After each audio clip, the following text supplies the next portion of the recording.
ও জেঠু, এই যে সাইকেল রেখে দিলুম।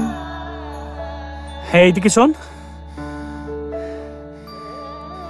সাইকেলটা আর কোনোদিন হাত দিবিনি। গরিব ধনী মধ্য জেদাজেদ,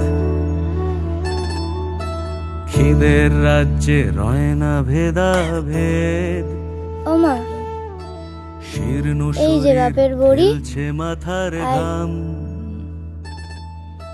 পুঞ্ছে কড়ি মুড়ি নিয়ে ঝরিয়ে দিতে মেদ। ভেবো না দেশ দুনিয়ার নিয়ম কানুন, তুই কোথায় গেছিলিস লেবু বিক্রি করতে?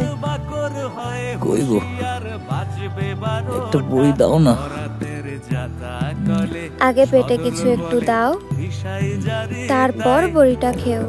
অন্ধকূপের গল্পের পায় ভাগ্যের